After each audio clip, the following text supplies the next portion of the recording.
In the late 1860s, a brilliant American philosopher named Lysander Spooner wrote a few essays on the topic of government and whether government is actually based on a sound ethical foundation or not. These essays are now usually compiled into a short book format under the title No Treason, the Constitution of No Authority. So in this recording, I'm going to read excerpts from that short book. These excerpts are what I find to be of greatest importance, of the highest quality, and I hope you will take them into consideration, not only concerning political history, but current events as well. Many people don't seem to think that this philosophy, this reasoning is that important. They think that, well, sure, government isn't really ethically perfect, but we need it to establish law and order, social justice, to keep the world from being worse than it already is.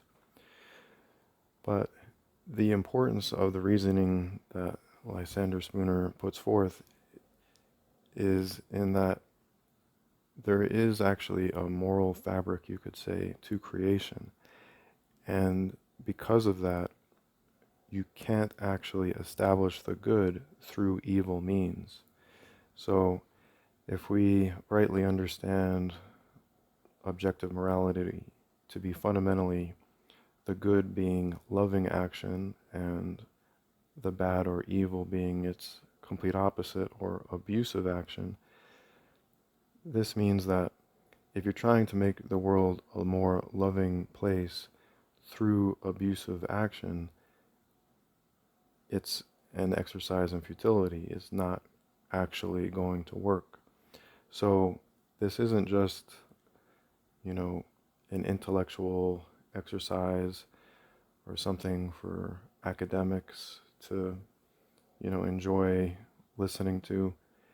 It's for anybody that actually wants to make the world a better place, because once you understand that the supposed solid ground that this organization called government is standing on doesn't exist, then that makes sense of political history and current events. It makes sense why there's this never-ending corruption and tendency towards greater tyranny and totalitarianism.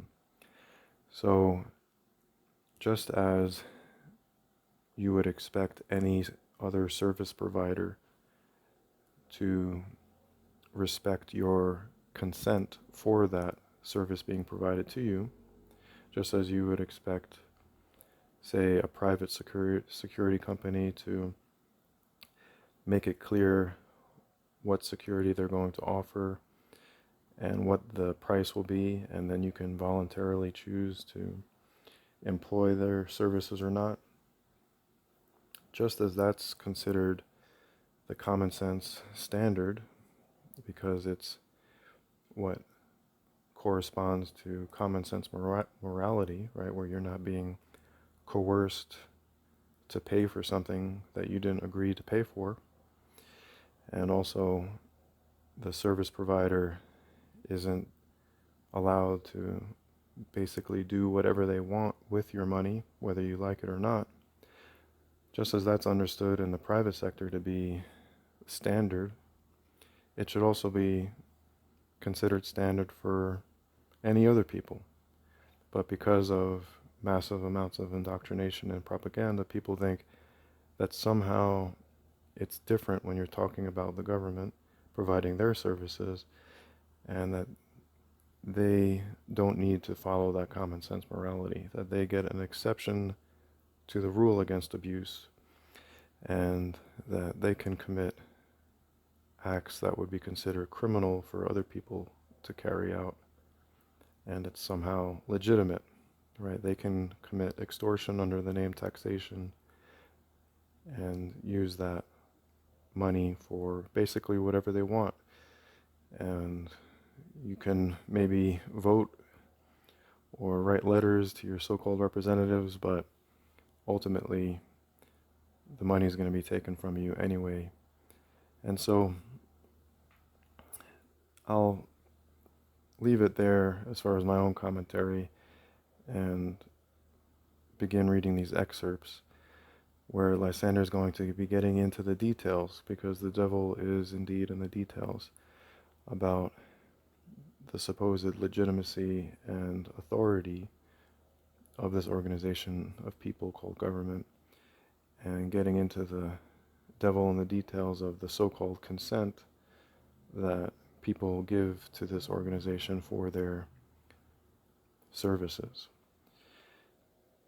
On the first portion of the book that I'm going to be reading, Lysander is going to be mentioning the war, and he is referring to the Civil War. Other than that clarification, I think everything he's saying should be perfectly understandable to readers today, in the year 2024. This truly is a remarkable and brilliant book that I think should be read and discussed far more widely. Okay, now beginning to read from No Treason, The Constitution of No Authority by Lysander Spooner. This is starting with the portion he titled Introductory.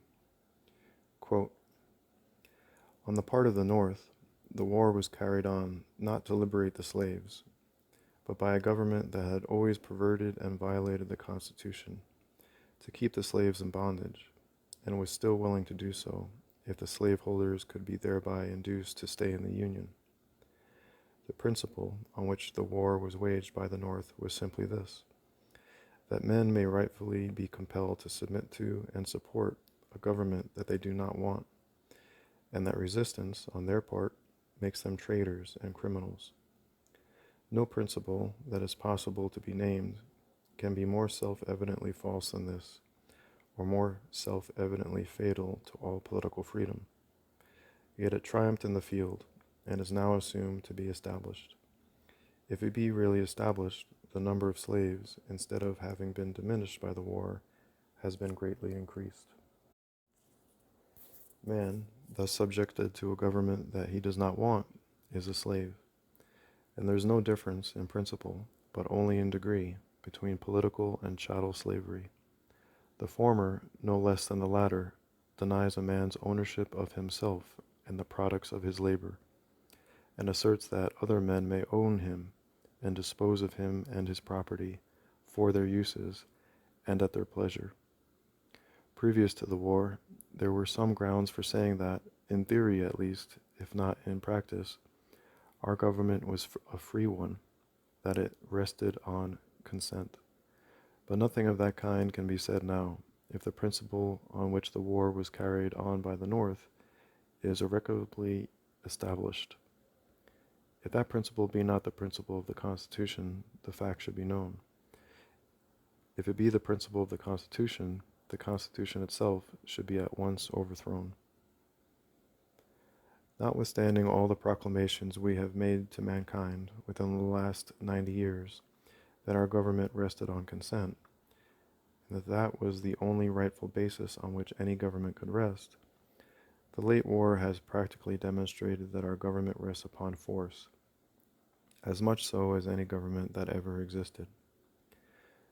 The North has thus virtually said to the world, it was all very well to prate of consent, so long as the objects to be accomplished were to liberate ourselves from our connection with England, and also to coax a scattered and jealous people into a great national union. But now that those purposes have been accomplished, and the power of the North has become consolidated, it is sufficient for us, as for all governments, simply to say, our power is our right. The North exults beyond measure in the proof she has given, that a government professedly resting on consent will expend more life and treasure in crushing dissent than any government openly founded on force has ever done. And she claims that she has done all this in behalf of liberty, in behalf of free government, in behalf of the principle that government should rest on consent. That two men have no more natural right to exercise any kind of authority over one than one has to exercise the same authority over two. A man's natural rights are his own, against the whole world, and any infringement of them is equally a crime, whether committed by one man or by millions, whether committed by one man calling himself a robber, or by any other name indicating his true character, or by millions calling themselves a government. If our fathers in 1776 had acknowledged the principle that a majority had the right to rule the minority, we should never have become a nation, for they were in a small minority, as compared with those who claim the right to rule over them. Majorities, as such, afford no guarantees for justice. They are men of the same nature as minorities.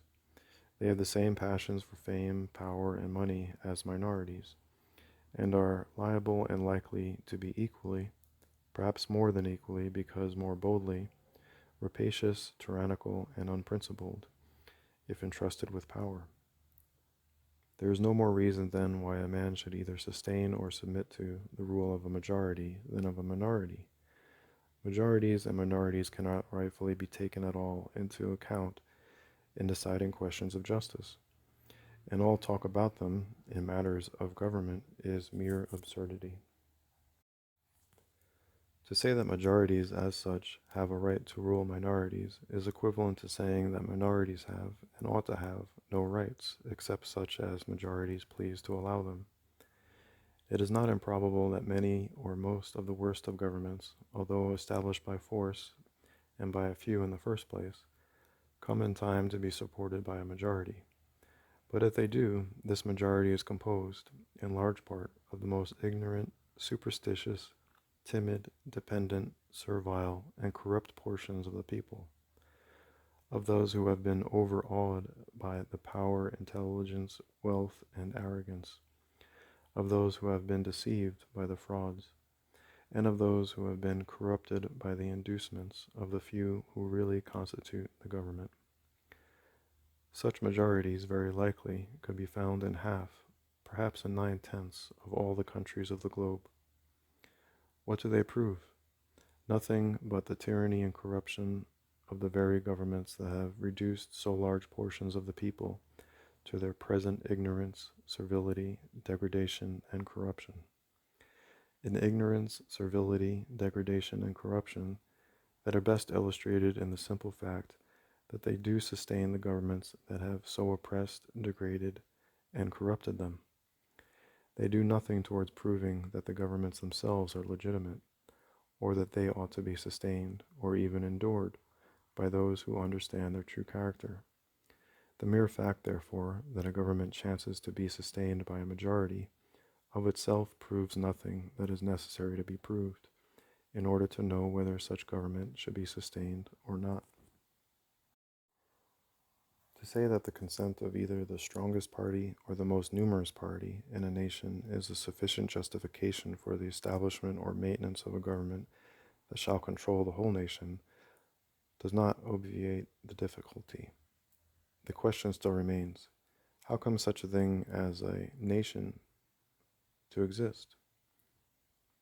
How do many millions of men, scattered over an extensive territory, each gifted by nature with individual freedom, required by the law of nature, call no man or body of men his masters, authorized by that law to seek his own happiness in his own way, to do what he will with himself and his property, so long as he does not trespass upon the equal liberty of others, authorized also by that law to defend his own rights and redress his own wrongs, and to go to the assistance and defense of any of his fellow men who may be suffering any kind of injustice. How do many millions of such men come to be a nation in the first place? How is it that each of them comes to be stripped of all his natural God-given rights, and to be incorporated, compressed, compacted, and consolidated into a mass with other men whom he never saw, with whom he has no contract, and towards many of whom he has no sentiments but fear, hatred, or contempt? How does he become subjected to the control of men like himself, who, by nature, had no authority over him, but who command him to do this, and forbid him to do that, as if they were his sovereigns, and he their subject, and as if their wills and their interests were the only standards of his duties and his rights, and who compel him to submission under peril of confiscation, imprisonment, and death? Clearly, all this is the work of force, or fraud, or both. We are therefore driven to the acknowledgement that nations and governments, if they can rightfully exist at all, can exist only by consent. The question then returns: what is implied in a government's resting on consent? Clearly, this individual consent is indispensable to the idea of treason, for if a man has never consented or agreed to support a government, he breaks no faith in refusing to support it. In the same way, each declared for himself that his own will, pleasure, and discretion were the only authorities he had any occasion to consult in determining whether he would any longer support the government under which he had always lived. And if this action of each individual were valid and rightful when he had so many other individuals to keep him company, it would have been, in the view of natural justice and right, equally valid and rightful if he had taken the same step alone. He had the same natural right to take up arms alone to defend his own property against a single tax gatherer that he had to take up arms in company with 3 millions of others to defend the property of all against an army of tax gatherers. George III called our ancestors traitors for what they did at the time. But they were not traitors, in fact, whatever he or his laws may have called them. They were not traitors, in fact, because they betrayed nobody and broke faith with nobody. They were his equals, owing him no allegiance, obedience, nor any other duty, except such as they owed to mankind at large. Their political relations with him had been purely voluntary. They had never pledged their faith to him that they would continue these relations any longer than it should please them to do so. And therefore they broke no faith in parting with him. They simply exercised their natural right of saying to him and to the English people that they were under no obligation to continue their political connection with them, and that, for reasons of their own, they chose to dissolve it. In doing this, they no more commit the crime of treason, which necessarily implies treachery, deceit, breach of faith, than a man commits treason when he chooses to leave a church or any other voluntary association with which he has been connected. This principle was a true one in 1776. It is a true one now. It is the only one on which any rightful government can rest. It is the one on which the Constitution itself professes to rest. If it does not really rest on that basis, it has no right to exist, and it is the duty of every man to raise his hand against it. The necessity for the consent of the, quote, the people, end quote, is implied in this declaration. The whole authority of the Constitution rests upon it. If they did not consent, it was of no validity. Of course it had no validity, except as between those who actually consented. No one's consent could be presumed against him without his actual consent being given, any more than in the case of any other contract to pay money or render service. The agreement is a simple one, like any other agreement. It is the same as one that should say, "We, the people of town A, agree to sustain a church, a school, a hospital, or a theater for ourselves and our children." Such an agreement clearly could have no validity except as between those who actually consented to it. If a portion only of the people of the town A should assent to this contract, and should then proceed to compel contributions of money or service from those who had not consented, they would be mere robbers, and would deserve to be treated as such. The number who actually consented to the Constitution of the United States at the first was very small. Considered as the act of the whole people, the adoption of the Constitution was the merest farce and imposture, binding upon nobody. The women, children, and blacks, of course, were not asked to give their consent. In addition to this, there were, in nearly or quite all the states, property qualifications that excluded probably one half, two-thirds, or perhaps even three-fourths of the white male adults from the right of suffrage. And of those who were allowed that right, we know not how many exercised it. Furthermore, those who originally agreed to the Constitution could thereby bind nobody that should come after them. They could contract for nobody but themselves. They had no more natural right or power to make political contracts binding upon succeeding generations than they had to make marriage or business contracts binding upon them. On the contrary, it is to be considered that, in an exigency into which he has been forced by others, and in which no other means of self-defense offered, he, as a matter of necessity, used the only one that was left to him. Doubtless the most miserable of men under the most oppressive government in the world, if allowed the ballot, would use it, if they could see any chance of thereby ameliorating their condition, or making their condition somewhat better than it was before. But it would not therefore be a legitimate inference that the government itself that crushes them was one which they had voluntarily set up or even consented to. Therefore, a man's voting under the Constitution of the United States is not to be taken as evidence that he ever freely assented to the Constitution, even for the time being. Consequently, we have no proof that any very large portion, even of the actual voters of the United States, ever really and voluntarily consented to the Constitution, even for the time being. The codes of kings and czars and kaisers who maintain their power by force and fraud, who contemptuously call mankind their subjects, who claim to have a special license from heaven to rule on earth, who teach that it is a religious duty of mankind to obey them, who bribe a servile and corrupt priesthood to impress these ideas upon the ignorant and superstitious, who spurn the idea that their authority is derived from or dependent at all upon the consent of their people, and to attempt to defame by the false epithet of traitors all who assert their own rights and the rights of their fellow men against such usurpations. The true and legitimate meaning of the word treason then necessarily implies treachery, deceit, breach of faith. Without these, there can be no treason. A traitor is a betrayer, one who practices injury while professing friendship. Benedict Arnold was a traitor, solely because, while professing friendship for the American cause, he attempted to injure it. An open enemy, however criminal in other respects, is no traitor. Neither does a man who has once been my friend become a traitor by becoming an enemy.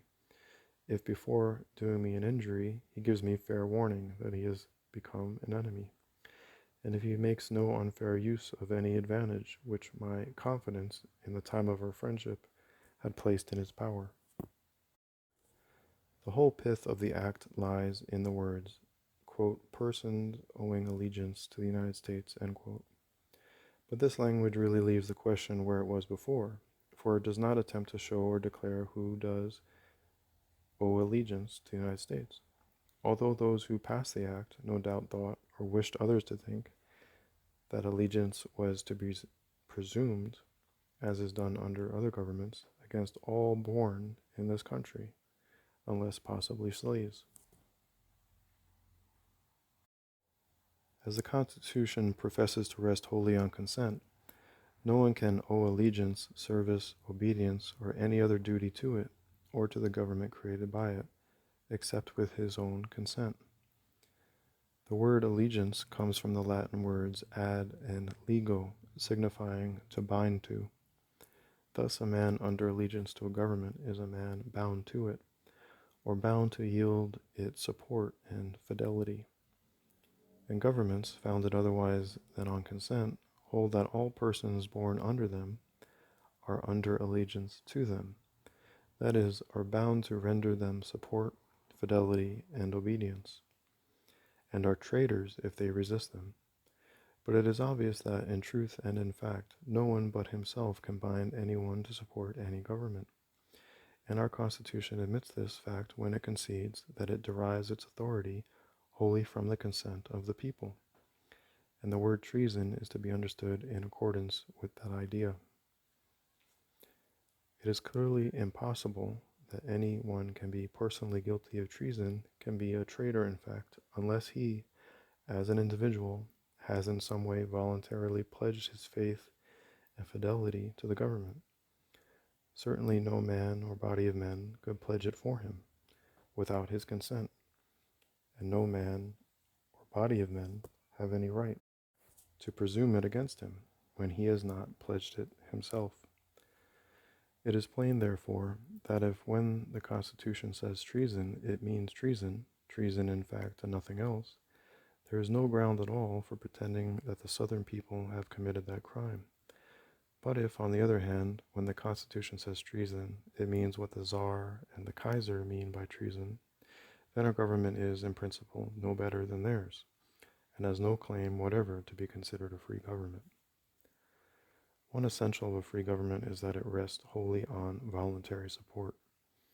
And one certain proof that the government is not free is that it coerces more or less persons to support it against their will. All governments, the worst on earth and the most tyrannical on earth, are free governments to that portion of the people who voluntarily support them. And all governments, though the best on earth in other respects, are nevertheless tyrannies to that portion of the people, whether few or many, who are compelled to support them against their will. A government is like a church or any other institution in these respects. There is no other criterion whatever by which to determine whether a government is a free one or not, than the single one of its depending or not depending solely on voluntary support. No middle ground is possible on this subject. Either taxation without consent is robbery, or it is not. If it is not, then any number of men who choose may at any time associate, call themselves a government, assume absolute authority over all weaker than themselves, plunder them at will, and kill them if they resist. If, on the other hand, taxation without consent is robbery, it necessarily follows that every man who has not consented to be taxed has the same natural right to defend his property against a tax gatherer that he has to defend it against a highwayman, meaning a highway robber. Of all these swindles, the treason swindle is the most flagitious. It is the most flagitious because it is equally flagitious in principle with any, and it includes all the others. It is the instrumentality by which all the others are made effective. A government that can at pleasure accuse, shoot, and hang men as traitors for the one general offense of refusing to surrender themselves and their property unreservedly to its arbitrary will, can practice any and all special and particular oppressions it pleases. The result, and a natural one, has been that we have had governments, state and national, devoted to nearly every grade and species of crime the governments have ever practiced upon their victims, and these crimes have culminated in a war that has cost millions of lives, a war carried on upon one side for chattel slavery, and on the other for political slavery, upon neither for liberty, justice, or truth. And these crimes have been committed and this war waged by men and the descendants of men who less than 100 years ago said that all men were created equal and could owe neither service to individuals nor allegiance to governments except with their own consent. No attempt or pretense that was ever carried into practical operation among civilized men, unless possibly the pretense of a divine right on the part of some to govern and enslave others, embodied so much of shameless absurdity, falsehood, impudence, robbery, usurpation, tyranny, and the villainy of every kind, as the attempt or pretense of establishing a government by consent and getting the actual consent of only so many as may be necessary to keep the rest in subjection by force. Such a government is a mere conspiracy of the strong against the weak, and no more rests on consent than does the worst government on earth. What substitute for their consent is offered to the weaker party, whose rights are thus annihilated, struck out of existence by the stronger? Only this: their consent is presumed. That is, these usurpers condescendingly and graciously presume that those who they enslave consent to surrender all their life, liberty, and property into the hands of those who thus usurp dominion over them. And it is pretended that this presumption of their consent, when no actual consent has been given, is sufficient to save the rights of the victims and to justify the usurpers. As well might the highwayman pretend to justify himself by presuming that the traveler consents to part with his money. As well might the assassin justify himself by simply presuming that his victim consents to part with his life. As well might the holder of chattel slaves attempt to justify himself by presuming that they consent to his authority and to the whips and the robbery which he practices upon them. The presumption is simply a presumption that the weaker party consents to being slaves. The Constitution, so far as it was their contract, died with them. They had no natural power or right to make it obligatory upon their children. It is not only plainly impossible in the nature of things that they could bind their posterity, but they did not even attempt to bind them.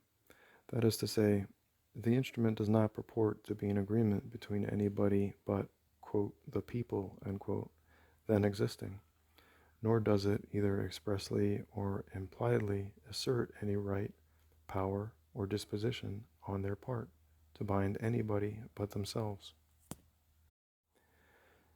Doubtless the most miserable of men, under the most oppressive government in the world, if allowed the ballot, would use it, if they could see any chance of thereby ameliorating their condition.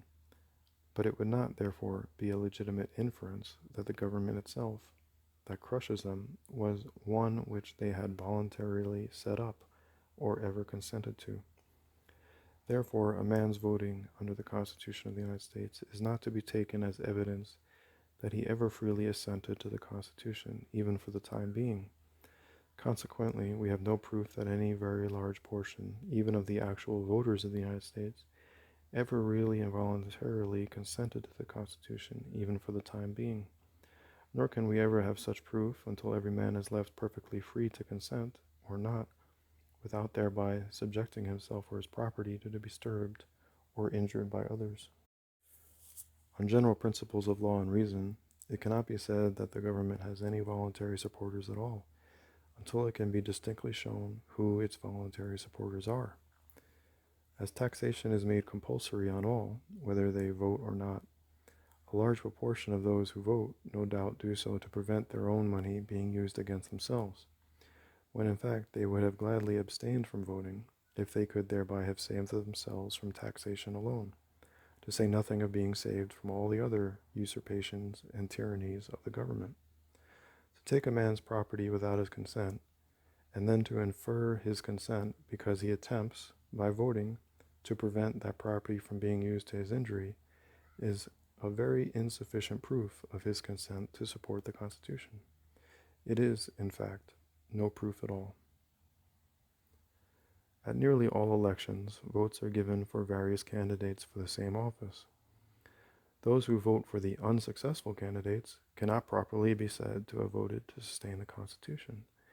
They may with more reason be supposed to have voted not to support the Constitution, but specially to prevent the tyranny which they anticipate the successful candidate intends to practice upon them under color of the Constitution, and therefore may be reasonably supposed to have voted against the Constitution itself. This supposition is the more reasonable, inasmuch as such voting is the only mode allowed to them of expressing their dissent to the Constitution. Many votes are usually given for candidates who have no prospect of success. Those who give such votes may reasonably be supposed to have voted as they did with a special intention not to support, but to obstruct the execution of the Constitution, and therefore against the Constitution itself. The ostensible supporters of the Constitution, like the ostensible supporters of most other governments, are made up of three classes.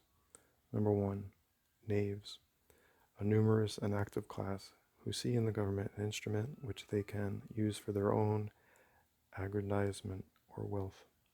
Number two, dupes, a large class, no doubt, each of whom, because he has allowed one voice out of millions in deciding what he may do with his own person and his own property, and because he is permitted to have the same voice in robbing, enslaving, and murdering others, that others have in robbing, enslaving, and murdering himself, is stupid enough to imagine that he is, quote, a free man, end quote, or a, quote, sovereign, end quote, that this is a, quote, free government, end quote, or, quote, a government of equal rights, the best government on earth, end quote, and such like absurdities.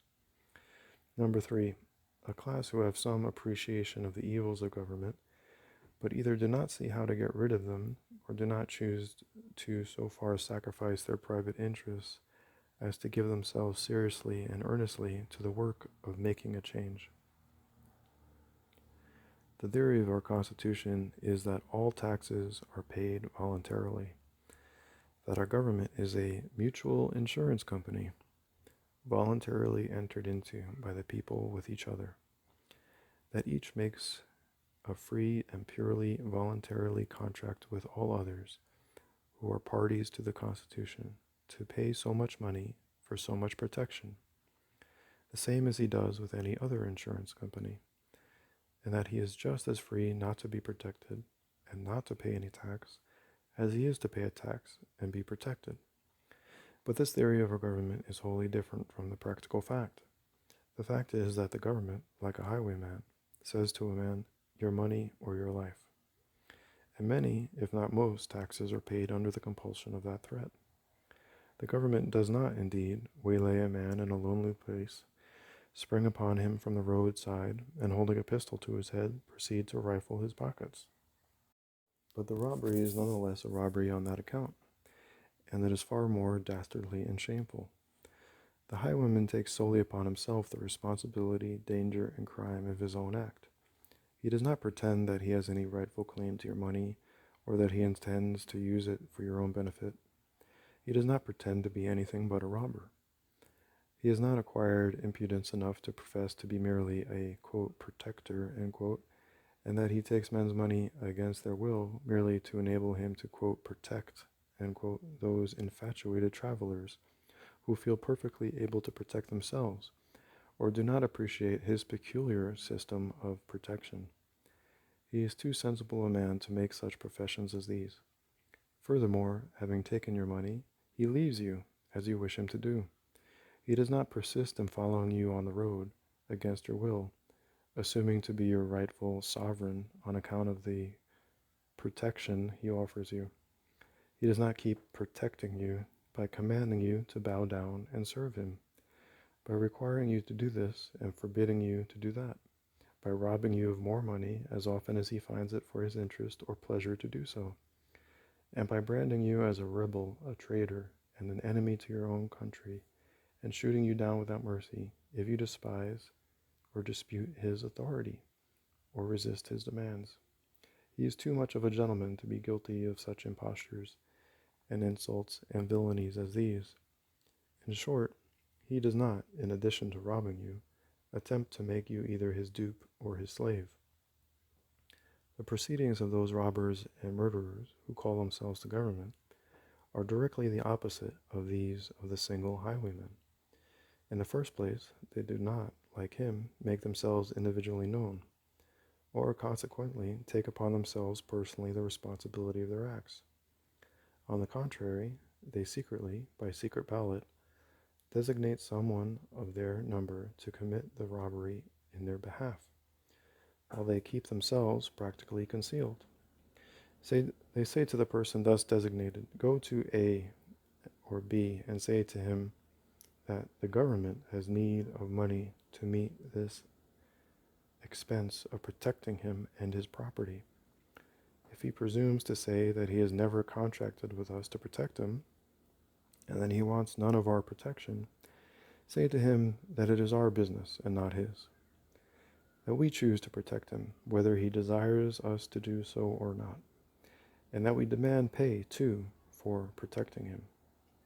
If he dares to inquire who the individuals are, who have thus taken upon themselves the title of the government, and who assumes to protect him, and to demand payment of him without his having ever made any contract with him, say to him that this too is our business and not his. We do not choose to make ourselves individually known to him, that we have secretly, by secret ballot, appointed you our agent to give him notice of our demands, and, if he complies with them, to give him, in our name, a receipt that will protect him against any similar demand for the present year. If he refuses to comply, seize and sell enough of his property to pay not only our demands, but all your own expenses and trouble beside. If you resist the seizure of his property, call upon the bystanders to help you. Doubtless some of them will prove to be members of our band. If, in defending his property, he should kill any of our band who are assisting you, capture him at all hazards, charge him, in one of our courts, with murder, convict him, and hang him. If he should call upon his neighbors, or any others who, like him, may be disposed to resist our demands, and they should come in large numbers to his assistance, cry out that they are all rebels and traitors, that, quote, our country, end quote, is in danger. Call upon the commander of our hired murderers. Tell him to quell the rebellion and, quote, save the country, end quote, cost what it may. Tell him to kill all who resist, though they should be hundreds of thousands, and thus strike terror into all others similarly disposed. See that the work of murder is thoroughly done, that we may have no further trouble of this kind hereafter. When these traitors shall have thus been taught our strength and our determination, they will be good loyal citizens for many years, and pay their taxes without a why or a wherefore. It is under such compulsion as this that taxes, so called, are paid. And how much more proof the payment of those taxes affords, than the people consent to support the government, it needs no further argument to show. All political power, as it is called, rests practically upon this matter of money. Any number of scoundrels, having money enough to start with, can establish themselves as a government, because with money they can hire soldiers, and with soldiers extort more money, and also compel general obedience to their will. It is with government, as Caesar said it is with war, that money and soldiers mutually supported each other, that with money he could hire soldiers, and with soldiers extort money. So these villains, who call themselves governments, well understand that their power rests primarily upon money. With money they can hire soldiers, and with soldiers extort money. And when their authority is denied, the first use they always make of money is to hire soldiers, to kill or subdue all who refuse them more money. For this reason, whoever desires liberty should understand these vital facts. Number 1, that every man who puts money into the hands of a government, so-called, puts it into its hands a sword, which will be used against himself, to extort more money from him, and also to keep him in subjection to his arbitrary will. Number 2, that those who will take his money without his consent, in the first place, will use it for his further robbery and enslavement, if he presumes to resist their demands in the future. If a man wants protection, he is competent to make his own bargains for it, and nobody has any occasion to rob him in order to protect him against his will.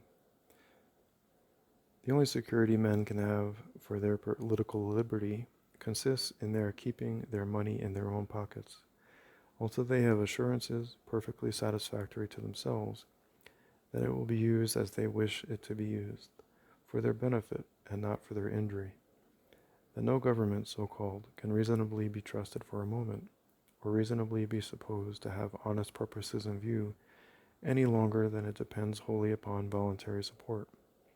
These facts are also vital and so self-evident that it cannot reasonably be supposed that anyone will voluntarily pay money to a government for the purpose of securing its protection, unless he first makes an explicit and purely voluntary contract with it for that purpose. It is perfectly evident, therefore, that neither such voting nor such payment of taxes as actually takes place proves anybody's consent or obligation to support the Constitution.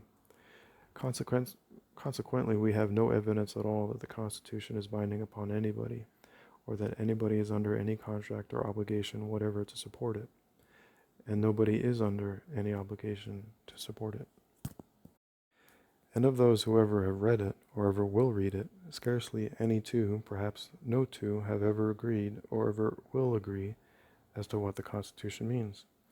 Moreover, this supposed contract, which would not be received in any court of justice sitting under its authority, if offered to prove a debt of $5 owing by one man to another, is one by which, as it is generally interpreted by those who pretend to administer it, all men, women, and children throughout the country, and through all time, surrender not only all their property, but also their liberties and even lives into the hands of men who by the supposed contract are expressly made wholly irresponsible for their disposal of them.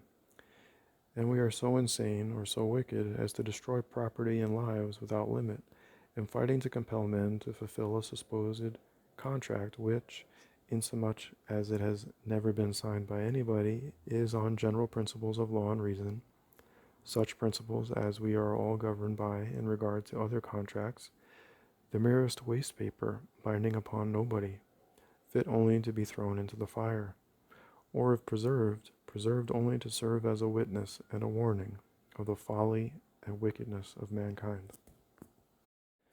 They say that there only are servants, agents, attorneys, and representatives. But this declaration involves an absurdity, a contradiction. No man can be my servant, agent, attorney, or representative, and be at the same time uncontrollable by me, and irresponsible to me for his acts. And if they are nobody's agents, they are themselves individually responsible for their own acts, and for the acts of all whom they employ. And the authority they are exercising is simply their own individual authority, and by the law of nature, the highest of all laws, anybody injured by their acts, anybody who is deprived by them of his property, or his liberty, has the same right to hold them individually responsible that he has to hold any other trespasser individually responsible. He has the same right to resist them and their agents that he has to resist any other trespassers. If any considerable number of the people believe the Constitution to be good, why do they not sign it themselves, and make laws for, and administer them upon each other, leaving all other persons, who do not interfere with them, in peace?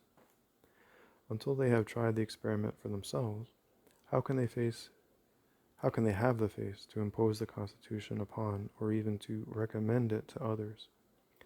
Plainly, the reason for such absurd and inconsistent conduct is that they want the Constitution, not solely for any honest or legitimate use it can be of to themselves or others, but for the dishonest and illegitimate power it gives them over the persons and properties of others.